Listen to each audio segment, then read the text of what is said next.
कहता है write down the behaviour of a conductor inside an electric field. देखिए ये आपका इलेक्ट्रिक फील्ड बना हुआ है, ये आपका इलेक्ट्रिक फील्ड यहाँ निगेटिव यहाँ पॉजिटिव, ये बीच में कंडक्टर रखा गया है, इलेक्ट्रिसिटी इसका जीरो है, वेलोसिटी इसका कांस्टेंट है। तो देखिए रख दिए गया। तो देखिए क्या क्या जय हिंद दोस्तों, तो क्या हाल है। आशा करता हूँ कि आप सभी अच्छे होंगे और आप सब अपने अपने एग्जाम की तैयारी में लगे होंगे। तो जैसा कि दोस्तों आप सब देख सकते हो, आज की इस वीडियो में हम लोग डिस्कस करेंगे क्लास 12 फिजिक्स चैप्टर 1 के most important questions with PDF answer के साथ। इसका पीडीएफ के साथ हम लोग देखने वाले हैं 20 मोस्ट इम्पॉर्टेंट क्वेश्चंस। 20 क्वेश्चन देखेंगे जो कि हिंदी प्लस इंग्लिश दोनों ही लैंग्वेज में आपका ये होने वाला है। पीडीएफ आपका हिंदी प्लस इंग्लिश दोनों ही लैंग्वेज में आपके क्वेश्चन मिलेंगे। तो ये नहीं कहना कि सर हिंदी वाले के लिए बना दीजिए, इंग्लिश वाले के लिए बना दीजिए। जब आप पीडीएफ लोगे सारे क्वेश्चन आपको दोनों ही लैंग्वेज में, हिंदी और प्लस इंग्लिश दोनों ही लैंग्वेज आपको प्रोवाइड की जाएगी। आपको कोई दिक्कत नहीं होगा। आप नीचे देख सकते हो एक जो क्वेश्चन यहाँ इंग्लिश में लिखा हुआ है उसके नीचे आकर के देखो तो यहाँ पर दूसरा सेम क्वेश्चन हिंदी में लिखा हुआ है। तो क्वेश्चन का आपको कोई भी दिक्कत नहीं होने वाला है। हिंदी प्लस इंग्लिश दोनों ही लैंग्वेज आपको क्वेश्चंस मिलेंगे और बहुत ही इंपॉर्टेंट क्वेश्चन होंगे 2023 बोर्ड एग्जाम्स के लिए, जो भी अगर आप लोग देने वाले हो। तो जो भी आपके अपने स्क्रीन पर आप क्वेश्चन देख रहे हो अच्छे तरीके से इसकी तैयारी कर लो, ठीक है, ताकि आप एग्जाम में ऐसे क्वेश्चन को काफ़ी आराम से बना सको। 900 क्वेश्चन का जो टारगेट लेकर के चले थे उसमें से अपना 200 क्वेश्चंस कंप्लीट हो चुका है और अभी भी अपने पास 5 मंथ्स का समय बचा हुआ है। तो 5 महीना में बहुत कुछ ऐसे हम लोग कर सकते हैं। तो बहरहाल चलिए आते हैं अपने पहले क्वेश्चन की तरफ, जो कि आप देख सकते हो name 2 basic properties of electric charge से स्टार्ट करेंगे, यानी कि हिंदी में भी और इंग्लिश में। चलिए पहला क्वेश्चन जो कि आपके स्क्रीन पर है, देखिएगा ध्यान से। क्या है name 2 basic properties of electric charge. Electric charge का 2 बेसिक प्रॉपर्टीज आपको लिखना है, जो कि बिहार बोर्ड 2012 में ये क्वेश्चन पूछा हुआ है। तो बेसिक प्रॉपर्टीज आपका इलेक्ट्रिक चार्ज का तो क्वांटाइजेशन ऑफ चार्ज और कंजर्वेशन ऑफ चार्ज। यही सेम चीज़ आप इसका देख लो हिंदी में। आवेश के 2 गुण नियम, तो आवेश क्वांटिमीकृत होता है और आवेश संरक्षित होता है। चलिए क्वेश्चन नंबर 2 की तरफ मेरे प्यारे दोस्त। देखिए जो लोग 1 से 5 तक पिछला वीडियो देखे होंगे उसके लिए वीडियो नहीं है, वो स्किप कर सकते हो। आगे तक सीधा 6 क्वेश्चन से देखना। कहता है अगर पूरा देख लोगे तो कोई दिक्कत नहीं, आपका रिवीजन ही हो जाएगा। Next question number 2, what is the principle of conservation of charge. देखो 2020 और 2022 में पूछा है, ठीक है, 2020 और 2022 में पूछ चुका है, 2023 में भी पूछने का चांसेस है। Principle of conservation of charge क्या होता है। तो total principle of conservation of charge equal to 0, total charge on an isolated system remains constant, this is known as the principle of conservation of charge. ठीक है, जो 0 रह जाए या कांस्टेंट रहे तो उसको बोलते हैं principal of conservation of charge. Question number 3 हमारे प्यारे दोस्त, is charge possible on a photon. क्या चार्ज पॉसिबल है फोटोन पर। तो हाँ भाई, ध्यान से इसको देखना, एक मोस्ट इंपॉर्टेंट क्वेश्चन है। कहता क्या है, photon is a energy pocket, energy of each photon is H mu. Photon आपका एक एनर्जी पॉकेट होता है और energy of each photon is H mu, where h is equals to Planck's constant and mu is equals to frequency of radiations. Since rest mass of photon is 0, so it can't have charge. तो देखो भाई photon पे charge होने वाला नहीं है, तो इसका आंसर होगा नहीं। ठीक है, चलिए बहरहाल क्वेश्चन नंबर 4 कहता है, will the mass of a body change after charging. तो ये मैंने जो बताया था कि इसमें आपका जो अगर बॉडी चार्ज होता है तो हाँ मास में उसका चेंजेस आता है, अगर गेन करेगा या लॉस करेगा तो उसका मास में चेंजेस आएगा। चलिए कहता क्या है, since we know that charging of a body depends upon transfer of electrons. जैसा कि हम लोग जानते हैं कि किसी भी बॉडी का चार्जिंग हम लोग का डिपेंड करता है ट्रांसफर ऑफ इलेक्ट्रॉन्स पर। इसीलिए so if a body becomes negatively charge, अगर कोई बॉडी निगेटिव चार्ज हो जाए तो वह से इलेक्ट्रॉन्स को गेन करेगा। क्या करेगा, वो इलेक्ट्रॉन्स को गेन करेगा। That its mass will increase and if a body, तो जिससे क्या होगा उसका कि मास क्या होगा, इंक्रीज करेगा। गेन करेगा तो मास तो इंक्रीज करना ऑब्वियस बात है, तो इंक्रीज कर जाएगा। इसीलिए अगर कोई बॉडी आपका पॉजिटिवली चार्ज हो जाए तो वो इलेक्ट्रॉन को लॉस करेगा और उसका जो मास है वो डिक्रीज करेगा। Hence it proves that body have mass and change their masses after charging. Okay, चलिए नेक्स्ट क्वेश्चन नंबर आते हैं क्वेश्चन नंबर 5 की तरफ। What is the importance of writing coulomb force in a vector form. क्या आपका importance होता है vector form में लिखने का कूलम फोर्स को। तो बहुत फायदे हैं उसको लिखने का। देखिए 2 फायदा यहाँ पर मैं बता देता हूँ, दो इंपॉर्टेंस है। तो कहता क्या है, the vector form of a the vector form of a coulomb force shows that coulomb force is equal in magnitude but opposite direction. तो ये अच्छा बात है, आप ये तो बता देता है कि मैग्नीट्यूड में आपका इक्वल है लेकिन अपोजिट है डायरेक्शन में, तो ये फायदा हो गया। दूसरा जो वेक्टर फॉर्म होता है कूलम्ब फोर्स का, वो बताता है coulomb force acts along the joining charges hence the coulomb force is central force. ये भी बताता है कि कूलम्ब फोर्स एक आपका सेंट्रल फोर्स है। अब इसी सेंट्रल फोर्स का क्वेश्चन नीचे में है, डिस्कस करते हैं। चलिए, तो ये सेम चीज़ हिंदी में भी है। विद्युत आवेश के दो मूल गुणों को लिखें। आवेश संरक्षण का सिद्धांत क्या है, उसके बाद क्या फोटोन पर आवेश संभव है, उसके बाद क्या किसी वस्तु को आवेशित करने पर उसका द्रव्यमान बदल जाएगा, अभी थोड़ा देर पहले बताया गया। उसके बाद कूलम्ब बल को सदिश रूप में लिखने से क्या लाभ है। उसके बाद चलिए next question. Coulomb force is a central force, अभी थोड़ा देर पहले मैंने बताया, तो आखिर ऐसा क्यों। तो कूलम्ब फोर्स सेंट्रल फोर्स होता है क्योंकि जो यहाँ फिगर इसको आप देख लेना, coulomb force acts along the line joining both charges. Coulomb force क्या करता है, एक्ट्स अलोंग द लाइन, जो भी आपका है दोनों जो चार्जेस है दोनों के बीच का चार्ज बोथ चार्ज के पीछे जो काम करता है, इसीलिए कूलम्ब फोर्स को सेंट्रल फोर्स कहा जाता है। ठीक है, चलिए क्वेश्चन नंबर 7 मेरे प्यारे दोस्त, ये 2010 में पूछा है। What are the limitations of Coulomb force. Coulomb से रिलेटेड क्वेश्चन आता है, बहुत आता है। तो कुछ लिमिटेशंस है यहाँ पर कूलम्ब का, देख लीजिए। It is only applicable for point charge. देखो कूलम्ब फोर्स आप बड़े चार्ज के लिए नहीं कर सकते, सिर्फ पॉइंट चार्ज के लिए आप यूज़ कर सकते हो। ठीक है। दूसरा, it is only applicable for static charge, और ये आपका स्टैटिक स्थिर जो है रुका हुआ चार्ज है उसके लिए ये है, मूविंग चार्ज के लिए नहीं है। तीसरा, it is difficult to apply the charges are in arbitrary shape because those cases we can not determine the distance between the charges. देखिए, आप ये डिफिकल्ट हो जाएगा जब आप इसे कैलकुलेट करोगे ना आर्बिट्री किसी शेप पे, तो आपको दिक्कत हो जाएगा चार्जेस को ऐसे डिस्टेंस दोनों के बीच में काउंट करने का। तो ये कूलम्ब फोर्स का एक डिमेरिट हुआ। नेक्स्ट क्वेश्चन नंबर आते हैं मेरे प्यारे दोस्त, 8 number. What do you mean by intensity of electric field. What do you mean by intensity of electric field, देख लो 2020 में पूछा है, 2023 में भी पूछने की संभावना है। इलेक्ट्रिक फील्ड का इंटेंसिटी से आप क्या समझते हो। तो देखिए, इलेक्ट्रिक फील्ड हम लोग पहले देख लेते हैं क्या होता है। Force on unit positive charge यानी कि test charge is called electric field. कोई दिक्कत, यूनिट पॉजिटिव चार्ज पे जो है फोर्स लगेगा उसको हम लोग बोलते हैं इलेक्ट्रिक फील्ड। इलेक्ट्रिक फील्ड बराबर होता है फोर्स बटे charge, E is equals to F by Q. समझ गए। तो इलेक्ट्रिक फील्ड से क्या समझते हैं, तो समझ गए, 2 नंबर के लिए बन जाएगा। क्वेश्चन नंबर 9 मेरे प्यारे दोस्त, define electric field intensity in current carrying conductor and equipotential surface. MVVI है, 2023 के लिए रट्टा मार के जाइएगा, MVVI क्वेश्चन है। ये सब क्वेश्चन आने की संभावना 10 में से 9 बार हो गया, बहुत बार होता है। बहरहाल ये 2013 में भी पूछ चुका है क्वेश्चन। चलिए, इलेक्ट्रिक फील्ड का हम लोग को पता चल चुका था, तो पहले पढ़े कि यूनिट पॉजिटिव चार्ज पे जो आपका लगेगा, लेकिन हम लोग का क्या पूछा था, करंट कैरिंग कंडक्टर पे। तो ध्यान से देखो, force on unit positive charge at any point of the current carrying conductor is called electric field. Simple सी बात है, बस करंट कैरिंग कंडक्टर कर लेंगे उसकी जगह। तो electric field is to force by charge, E is to F by Q. अब इक्विपोटेंशियल सरफेस पे आते हैं, तो surface which has equal potential at all its point is called equipotential surface. Simple सी बात है, electric field is always perpendicular to an equipotential surface. इसको underline कर लीजिएगा, MVVI 2023 में रहेगा ही रहेगा, आपका ऑब्जेक्टिव में रहे चाहे 1 नंबर में रहेगा ही रहेगा। नेक्स्ट क्वेश्चन नंबर 10 जो कि आज की वीडियो का लाइन है, draw lines of force of electric field due to system of 2 equal point charge. ये बहुत बार पूछा गया क्वेश्चन है, सिर्फ 2017 में नहीं, उससे पहले भी पूछा गया है, लेकिन बहुत बार पूछता है। तो ये उसका आपका देख सकते हैं, ये हो गया इसका।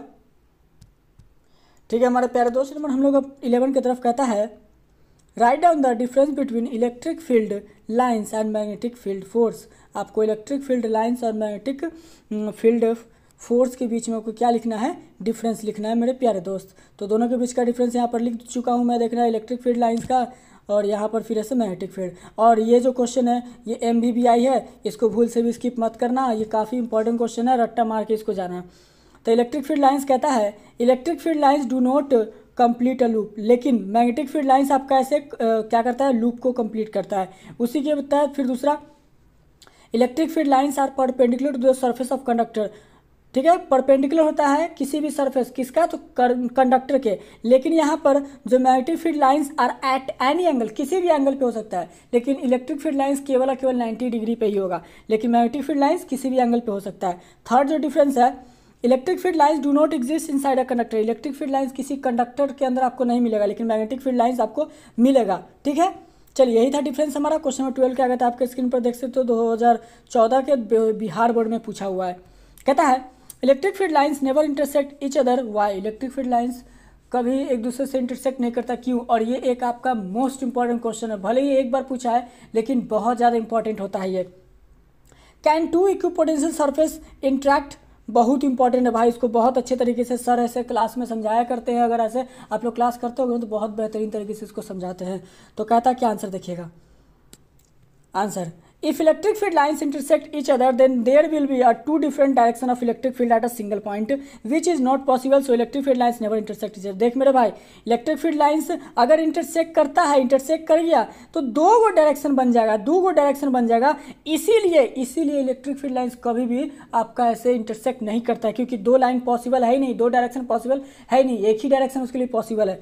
ठीक है, उसके बाद electric field is always perpendicular to an equipotential surface. तो अगर पहले भी जो क्वेश्चन नंबर आपने देखा उसमें भी मैंने ये बताया, सरफेस के परपेंडिकुलर होता है। If two equipotential surfaces intersect each other then they will have two different direction, तो इसके पास दो डिफरेंट डायरेक्शन होगा of electric field at a single point of interaction which is not possible, so two equipotential surface never intersect each other. इसी तरीके से आपका दो इक्विपोटेंशियल सरफेस भी एक दूसरे के साथ कभी भी इंटरसेक्ट नहीं करेगा।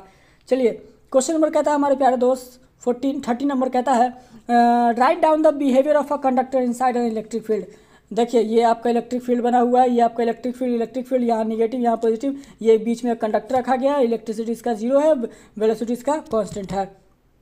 तो देखिए रख दिए गया, तो देखिए क्या क्या इस पे होगा, क्या क्या इसका बिहेवियर होगा। देखिए negative charge will develop on the surface of opposite electric charge field and positive charge will develop on the surface in the direction of electric field. देख सकते हो नेगेटिव चार्ज यहाँ पर डेवलप हुआ और डायरेक्शन, यही जो डायरेक्शन है उसी में आपका पॉजिटिव चार्ज भी उत्पन्न हुआ है। दूसरा देखिए behaviour, electric field will be perpendicular to the surface of conductor. Electric field यहाँ देख लो, ये जो कंडक्टर है जितना भी, ये सब में यहाँ पर देखोगे तो ये परपेंडिकुलर आपका बन रहा है, यहाँ पर आपका परपेंडिकुलर बन रहा है, यहाँ पर आपका परपेंडिकुलर बन रहा है ना। चलिए उसके बाद next, charge will be only on outer surface, और चार्ज आपका क्या होगा, सिर्फ और सिर्फ आउटर सरफेस पे होगा। Potential at the surface of conductor and inside will be constant, पता ही है कंडक्टर के इनसाइड आपका कांस्टेंट होगा। तो ये हमारा था क्वेश्चन नंबर 13। 40 नंबर देख लो, कहता है ये 2014 के एग्जाम में पूछा है, इलेक्ट्रोस्टैटिक शील्डिंग, ये एक आपका MBBI क्वेश्चन है, हिट लिस्टेड क्वेश्चन है। ठीक है, और ये जो 2014 दिख रहे हो ना, ये इसके बाद भी बहुत बार क्वेश्चन पूछता है, बहुत ज़्यादा इंपॉर्टेंट है, इसको भूलिएगा मत। तो क्या कहता है, the phenomena of shielding an object और an individual from electric field or from electric current to place inside a hollow conductor is called electrostatic shielding. This phenomena is based on the fact that electric field inside a hollow conductor is zero. ठीक है मेरे प्यारे दोस्त, last question number आज के इस video का, और इसका एप्लीकेशन देख लीजिए। It is safe to sit inside a car to be safe from the thundering. आपका सबसे बड़ा आप देख सकते हो, जब भी अगर आपका बिजली करके ना, तो आप पेड़ के नीचे मत खड़ा रहना, किसी गाड़ी के नीचे रहना, वो आपको ज़्यादा आसानी से जान बचाना, क्योंकि वो इलेक्ट्रोस्टैटिक शील्डिंग का काम करेगा। लेकिन पेड़ आपका डायरेक्ट करंट को ऐसे खींचेगा अपने अंदर। चलिए लास्ट क्वेश्चन नंबर 15 आज के इस वीडियो का कहता है 15 pointed edges are not left in electric machines, why? जो क्वेश्चन 15 है, पॉइंटेड एजेस, नुकीलेदार एज आपके किसी भी इलेक्ट्रिक मशीन में नहीं छोड़े जाते हैं, क्यों? तो ऐसा इसलिए मेरे भाई, area of pointed edge is very small, बहुत ही छोटा होता है एरिया पॉइंट एज का। ठीक है, इसलिए सरफेस चार्ज डेंसिटी जो होता है ना, सिग्मा बराबर Q/A, किसी भी पॉइंटेड एज का बहुत ही ज़्यादा हो जाता है। ठीक है, चार्ज बहुत ज़्यादा होता है, इसके कारण से इलेक्ट्रिक फील्ड भी आपका क्या होगा, एज पे बहुत ज़्यादा होगा। इसीलिए corona discharge will take place at that point edge, therefore pointed edges are not left electric machine. Corona charge वहाँ पर जो उत्पन्न हो जाता है, कुछ जो कि डैमेज भी कर सकता है, इसके लिए से किसी भी आपका मशीन्स में, इलेक्ट्रिक मशीन्स में आपको वहाँ नहीं छोड़ा जाता है इलेक्ट्रिक एजेस पॉइंट्स। तो हमारे प्यारे दोस्तों 16 नंबर 15 मैंने बता दिया था, जो 16 देख रहे हो ना, ये 2010 और 2016 में पूछा है, 2018 में भी ये पूछा हुआ है। ठीक है, 2018 में भी पूछा है, 2018 में भी ये पूछा था। Define dielectric strength and relative permittivity, बहुत इंपॉर्टेंट क्वेश्चन है। इस चैप्टर की बात करें और ये क्वेश्चन ना हो तो ऐसा कोई बात ही नहीं, बहुत इंपॉर्टेंट क्वेश्चन है। डाई इलेक्ट्रिक स्ट्रेंथ क्या होता है, तो कहता है the value of electric field और for a dielectric medium above which it becomes a conductor, वैसा वैल्यू जिसमें कि आपका जो फील्ड है, ठीक है, इलेक्ट्रिक फील्ड है कोई भी डाई इलेक्ट्रिक मीडियम के लिए, वो ज़्यादा हो जाए, ठीक है, कंडक्टर का, किससे? नॉन कंडक्टर से, that is loses its insulting property, that is called as dielectric strength. ठीक है, कोई doubt? Dielectric strength of air अगर आपसे पूछ दे ऑब्जेक्टिव में तो आप बता देना 6 × 10⁻⁶। हमारे प्यारे दोस्त क्वेश्चन नंबर 16 इसी का दूसरा पार्ट आते हैं, रिलेटिव परमिटिविटी या फिर डाइलेक्ट्रिक कांस्टेंट। ये आपका बहुत बार पूछता है, चाहे ये आपको ऑब्जेक्टिव में पूछ दे हमारे प्यारे दोस्त, चाहे सब्जेक्टिव में पूछ दे, लेकिन पूछता है मेरे प्यारे दोस्त। तो कहता है रिलेटिव परमिटिविटी, ठीक है, कैसा क्या होता है? The ratio of permittivity of medium, the ratio of permittivity of medium to permittivity of air और vacuum is called relative permittivity. आपका जो रेशियो, ठीक है, permittivity of medium to the permittivity of air या फिर वैक्यूम, ठीक है, वैसा होता है, उस रेशियो को हम लोग बोलते हैं रिलेटिव परमिटिविटी। रिलेटिव परमिटिविटी बराबर परमिटिविटी ऑफ मीडियम बटा परमिटिविटी ऑफ एयर या वैक्यूम। ई मतलब इलेक्ट्रिक, ठीक है, और रिलेटिव परमिटिविटी का क्या होता है? परमिटिविटी ऑफ मीडियम बटे परमिटिविटी ऑफ एयर या वैक्यूम। कोई doubt?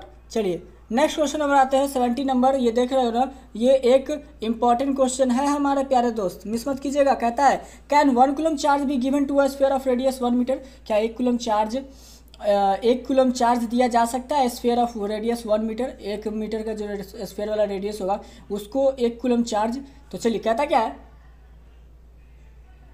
If Q charge is given to an sphere of radius R, अगर दे दिया जाए क्यू चार्ज आर वाले रेडियस को, तो देखिए electric field at the surface क्या होगा? इक्वल्स टू इलेक्ट्रिक फील्ड क्या हो जाएगा? Equals to Q 4 pi node, यही नहीं होता है, Q/4 pi epsilon node into R square. यही चीज़ यहाँ भी लिखा हुआ है, देख लो, यही चीज़ यहाँ भी लिखा हुआ है। कूलम हम चार्ज हमारा कितना है? 1 कूलम। आर कितना है? 1 मीटर। तो जब इसको सॉल्व करते हैं, पुट करेंगे, तो जब चार्ज की जगह सब पुट करोगे तो ये आएगा आपका, और जब इसको वैल्यू को जब आप सॉल्व करोगे ना तो ये आएगा 92×10⁹ वोल्ट पर मीटर। ठीक है, इसी से this electric field is greater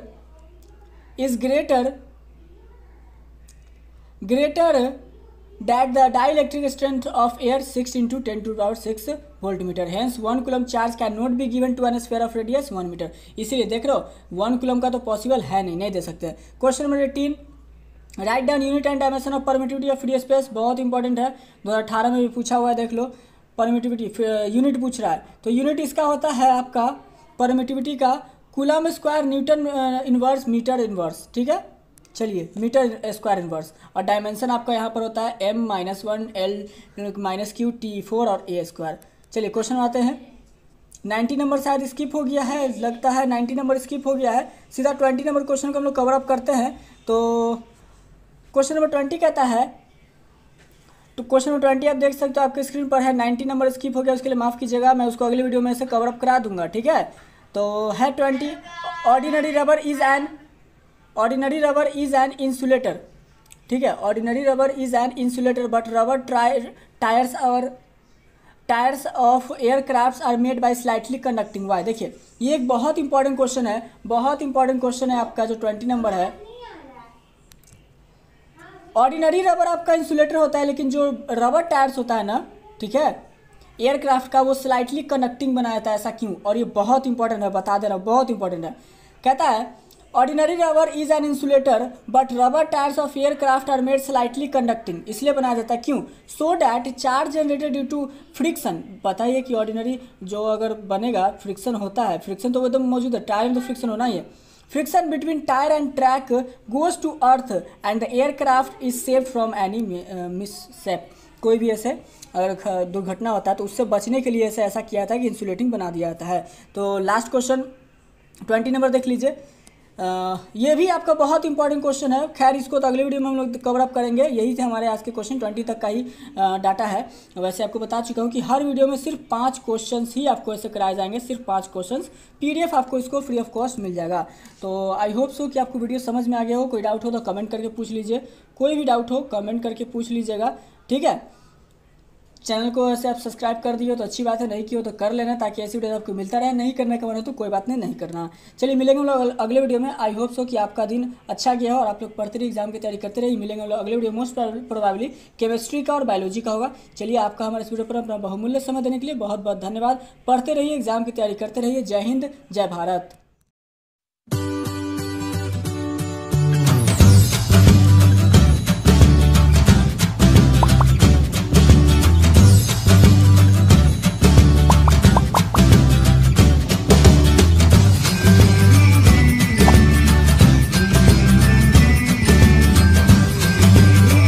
question number 18, write down unit and dimension of permittivity of free space. बहुत इंपॉर्टेंट है, 2018 में भी पूछा हुआ है, देख लो। परमिटिविटी यूनिट पूछ रहा है, तो यूनिट इसका होता है आपका। जय हिंद दोस्तों, तो क्या हाल है? आशा करता हूँ कि आप सभी अच्छे होंगे और आप सब अपने अपने एग्जाम की तैयारी में लगे होंगे। तो जैसा कि दोस्तों आप सब अभी स्क्रीन पर देख रहे हो, हम लोग आज के इस वीडियो में डिस्कस करेंगे क्लास 12 फिजिक्स चैप्टर 1 के इम्पॉर्टेंट क्वेश्चंस को विथ पीडीएफ, ठीक है। जिसमें से हमारे प्यारे दोस्तों आपने जो क्वेश्चन देखा था 1 से लेकर 15 तक, यानी कि 1 to 15 क्वेश्चंस आपने ऐसे कवर अप कर लिया होगा। 1 to 15 क्वेश्चंस हमने देख लिया था। मोस्ट इंपॉर्टेंट क्वेश्चन में से एक, जो कि 2023 बोर्ड के लिए आपको काफ़ी ज़्यादा काम आएगा। आज के इस वीडियो में हम लोग प्यारे दोस्तों कवर अप करने जा रहे हैं 15 to 20 क्वेश्चंस को, जो कि आपके लिए बहुत ही ज़्यादा रामबाण साबित हो सकता है। तो चलिए आते सीधा क्वेश्चन की तरफ। अगर आप लोग हमारी वीडियोस को फॉलो कर रहे हो जून मंथ से, तो आप लोगों को पता होगा कि हर एक क्वेश्चन बहुत ही बारीकी से कराए रहे हैं विथ पीडीएफ। हिंदी और इंग्लिश दोनों ही आपको लैंग्वेज में पीडीएफ अवेलेबल है, देख सकते हो। क्वेश्चन जो है ये आपका देखिए, एक आपका इंग्लिश में है तो दूसरा आपका यहाँ हिंदी में। तो पीडीएफ में आपका ये दोनों मिल जाएंगे, हिंदी प्लस इंग्लिश, दोनों ही लैंग्वेज में आपको ऐसे पीडीएफ अवेलेबल है। आप जैसे मर्जी वैसे ले लेना। तो आते सीधा क्वेश्चन नंबर 16 की तरफ, जो कि 15 की तरफ, जो कि हमारा आज का क्वेश्चन होने वाला है। आपके स्क्रीन पर कहता है, ध्यान से देखिएगा। 15 नंबर क्वेश्चन हमने पिछला क्लास में करा दिया था कि pointed edges are not left in electric machines why, ठीक है, बता चुके थे। नेक्स्ट क्वेश्चन 16 नंबर, 15 मैंने बता दिया था। जो 16 देख रहे हो ना, ये 2010 और 2016 में पूछा है। 2018 में भी ये पूछा हुआ है, ठीक है, 2018 में भी पूछा है, 2018 में भी ये पूछा था। Define dielectric strength and relative permittivity, बहुत इंपॉर्टेंट क्वेश्चन है। इस चैप्टर की बात करें और ये क्वेश्चन ना हो तो ऐसा कोई बात ही नहीं, बहुत इंपॉर्टेंट क्वेश्चन है। डाई इलेक्ट्रिक स्ट्रेंथ क्या होता है? तो कहता है the value of electric field और for a dielectric medium above which it becomes a conductor, वैसा वैल्यू जिसमें कि आपका जो फील्ड है, ठीक है, इलेक्ट्रिक फील्ड है कोई भी डाई इलेक्ट्रिक मीडियम के लिए, वो ज़्यादा हो जाए, ठीक है, कंडक्टर का, किससे? नॉन कंडक्टर से, that is loses its insulting property, that is called as dielectric strength, ठीक है। कोई doubt? Dielectric strength of air अगर आपसे पूछ दे ऑब्जेक्टिव में, तो आप बता देना 16 × 10⁶। हमारे प्यारे दोस्त क्वेश्चन नंबर 16 इसी का दूसरा पार्ट आते हैं, रिलेटिव परमिटिविटी या फिर डाइलेक्ट्रिक कांस्टेंट। ये आपका बहुत बार पूछता है, चाहे ये आपको ऑब्जेक्टिव में पूछ दे हमारे प्यारे दोस्त, चाहे सब्जेक्टिव में पूछ दे, लेकिन पूछता है मेरे प्यारे दोस्त। तो कहता है रिलेटिव परमिटिविटी, ठीक है, कैसा क्या होता है? The ratio of permittivity of medium to permittivity of air और vacuum is called relative permittivity. आपका जो रेशियो, ठीक है, permittivity of medium to the permittivity of air या फिर वैक्यूम, ठीक है, वैसा होता है, उस रेशियो को हम लोग बोलते हैं रिलेटिव परमिटिविटी। रिलेटिव परमिटिविटी बराबर परमिटिविटी ऑफ मीडियम बटा परमिटिविटी ऑफ एयर या वैक्यूम। ई मतलब इलेक्ट्रिक, ठीक है, और रिलेटिव परमिटिविटी का क्या होता है? परमिटिविटी ऑफ मीडियम बटे परमिटिविटी ऑफ एयर या वैक्यूम। कोई डाउट? चलिए नेक्स्ट क्वेश्चन नंबर आते हैं 70 नंबर। ये देख रहे हो ना, ये एक इंपॉर्टेंट क्वेश्चन है हमारे प्यारे दोस्त, मिस मत कीजिएगा। कहता है can 1 coulomb charge be given to a sphere of radius 1 metre. क्या 1 कूलम चार्ज दिया जा सकता है sphere of radius 1 metre? 1 metre का जो स्फीयर वाला रेडियस होगा उसको 1 कूलम चार्ज। तो चलिए कहता क्या है, if Q charge is given to an sphere of radius R, अगर दे दिया जाए क्यू चार्ज आर वाले रेडियस को, तो देखिए electric field at the surface क्या होगा? इक्वल्स टू इलेक्ट्रिक फील्ड क्या हो जाएगा? Equals to Q 4 pi epsilon node, यही नहीं होता है, Q by 4 pi epsilon node into R square. यही चीज़ यहाँ भी लिखा हुआ है, देख लो, यही चीज़ यहाँ भी लिखा हुआ है। कूलम हम चार्ज हमारा कितना है 1 कूलम, आर कितना है 1 मीटर। तो जब इसको सॉल्व करते हैं पुट करेंगे तो जब चार्ज की जगह सब पुट करोगे तो ये आएगा आपका, और जब इसको वैल्यू को जब आप सॉल्व करोगे ना तो ये आएगा 92 × 10⁹ वोल्ट पर मीटर। ठीक है, इसी से this electric field is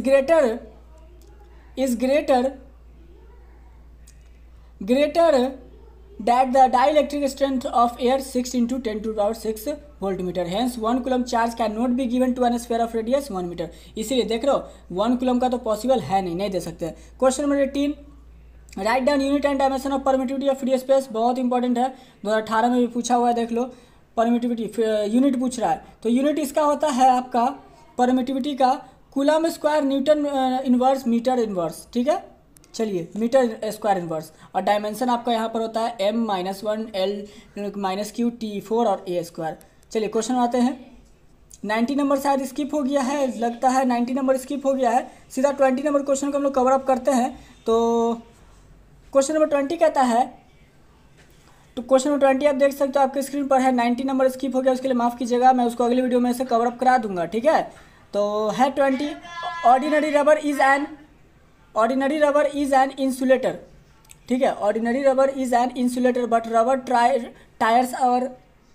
tyres of aircraft are made by slightly conducting wire. देखिए ये एक बहुत इंपॉर्टेंट क्वेश्चन है, बहुत इंपॉर्टेंट क्वेश्चन है आपका जो 20 नंबर है। ऑर्डिनरी रबर आपका इंसुलेटर होता है, लेकिन जो रबर टायर्स होता है ना, ठीक है, एयरक्राफ्ट का, वो स्लाइटली कंडक्टिंग बनाया था, ऐसा क्यों? और ये बहुत इंपॉर्टेंट है, बता दे रहा हूँ, बहुत इंपॉर्टेंट है। कहता है ordinary rubber is an insulator but rubber tyres of aircraft are made slightly conducting, इसलिए बनाया जाता है, क्यों? So that charge generated due to friction. बताइए कि ऑर्डिनरी जो अगर बनेगा फ्रिक्शन होता है, फ्रिक्शन तो एकदम मौजूद है, टायर में तो फ्रिक्शन होना ही है। Friction between tyre and track goes to earth and the aircraft is saved from any mishap. कोई भी ऐसे अगर दुर्घटना होता है तो उससे बचने के लिए ऐसा किया था कि इंसुलेटिंग बना दिया जाता है। तो लास्ट क्वेश्चन 20 नंबर देख लीजिए, ये भी आपका बहुत इंपॉर्टेंट क्वेश्चन है। खैर इसको तो अगले वीडियो में हम लोग कवर अप करेंगे। यही थे हमारे आज के क्वेश्चन, 20 तक का ही डाटा है। वैसे आपको बता चुका हूँ कि हर वीडियो में सिर्फ 5 क्वेश्चन ही आपको ऐसे कराए जाएंगे, सिर्फ 5 क्वेश्चन। PDF आपको इसको फ्री ऑफ कॉस्ट मिल जाएगा। तो आई होप सो कि आपको वीडियो समझ में आ गया हो। कोई डाउट हो तो कमेंट करके पूछ लीजिए, कोई भी डाउट हो कमेंट करके पूछ लीजिएगा।